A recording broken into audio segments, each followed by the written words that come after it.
দেখবেন এমনি মাছের ঝালের চিতে এই মাছটা এইভাবে তৈরি করে খাবেন।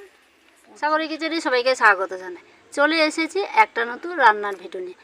আপনাদের আজকের আমি দেখাচ্ছি রুই মাছের ভাপা। এই দেখুন মাছটা কত সুন্দর বড়, বেঁচে ছিল কিন্তু এইক্ষণও মারা গেছে। এই দেখুন আমি কেটে নিচ্ছি। দেখুন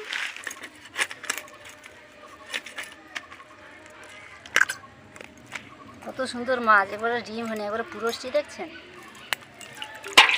বন্ধুরা। এই মাছগুলো সুন্দর করে ধুয়ে নিচ্ছি বন্ধুরা। এবারে যাওয়া যাক রান্নাঘরে। দেখুন বন্ধুরা, আমি পরিমাণ মতো মাছের নুন দিয়ে দিচ্ছি, হলুদ দিচ্ছি। দেখুন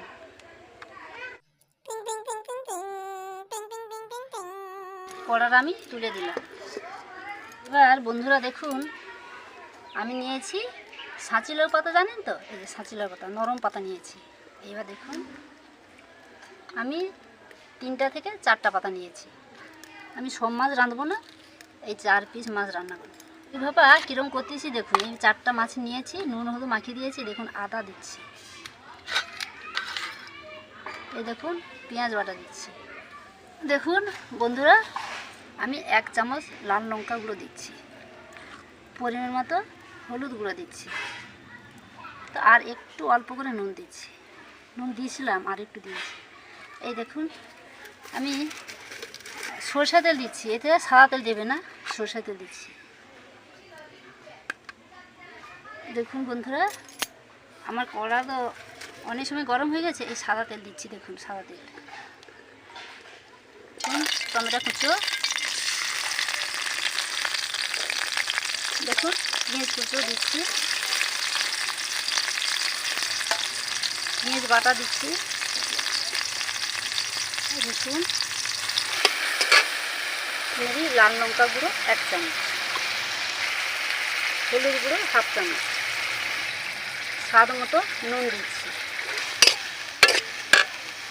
এই মাছটা আমি সব রকম উপকরণ দিয়েছি, এবার মেখে নিচ্ছি। এই দেখুন আমার মশলাটা সুন্দরভাবে কষা হয়েছে। আমি শুধু মশলাটা দিচ্ছি বন্ধুরা। দেখুন এবার দেখুন বন্ধুরা আমি যে এই সাঁচিলা পাতা 3টা থেকে 4 পিস নিয়েছি। এবার দেখুন রুই মাছটা সুন্দর করে মশলা নিয়েছি। এর মধ্যে দেখুন কত সুন্দরভাবে আমি ঢুকিয়ে মুড়িয়ে দিচ্ছি।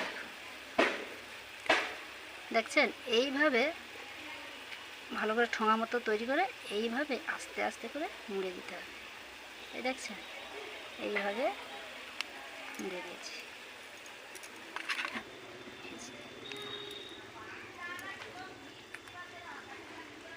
দেখুন মশলা যে দিয়েছিলাম, মশলাটা কত সুন্দর মাখামাখি হয়ে গেছে। এবার আমি ওই রুই মাছের পাতার মধ্যে যে ঢুকিয়ে রাখছিলাম একটা করে বসিয়ে দিচ্ছি। দেখুন আস্তে আস্তে করে বসাবো যাতে খুলে না যায়। চাপা দিচ্ছি 10-15 মিনিট। আমার ভিডিওটা ভালো লাগলে কমেন্ট করতে ভুলো না। দিচ্ছি কত সুন্দর পাতাটা আমার বেশ মাখামাখি হয়ে আসছে। বেশ পাতাটাও কি সুন্দরভাবে সিদ্ধ হয়ে গেছে। দেখুন আর একটুভাবে উল্টে দিচ্ছি, আর হয় উল্টে দিচ্ছি।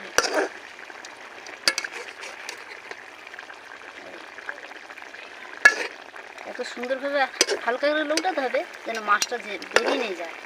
মাছটা পাতার মধ্যে যেন থাকে, রুই মাছটা যেন পাতার মধ্যেই থাকে।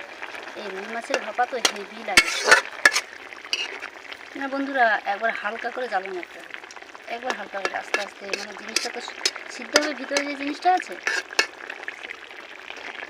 বন্ধুরা আমি আর 10 মিনিটও চাপা দিচ্ছি বন্ধুরা।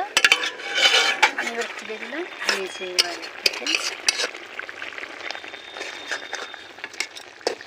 কিন্তু আমি যে একটু উল্টাচ্ছি কিন্তু মাছটা বেরোচ্ছে না। দেখছেন মাছটা ঠিক পাতার মধ্যে রয়েছে। রুই মাছের ভাপা একবার খেলে আমাকে বারবার বানাতে ইচ্ছে হবে। এইবার দেখুন বন্ধুরা জিরা ভাজা গুঁড়ো 1 চামচ গুঁড়া করে রাখছিলাম, এই দিয়ে দিচ্ছি, দেখুন জিরা ভাজাটা দিয়েছি তো, আর একটু সময় একটু জ্বালন দেবো। আমার রুই ভাপা রেডি। এই ঢেলে নিচ্ছি। কত সুন্দর কালারটা এসে গেছে। এই দেখুন আমার রুই ভাপা রেডি।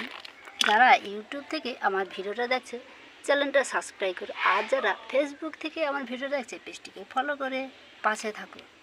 দেখা হচ্ছে অন্য কোনো ভিডিওতে। পাশে থাকো, সুস্থ থাকো, ভালো থাকো। আবার দেখা হচ্ছে নতুন ভিডিও নিয়ে।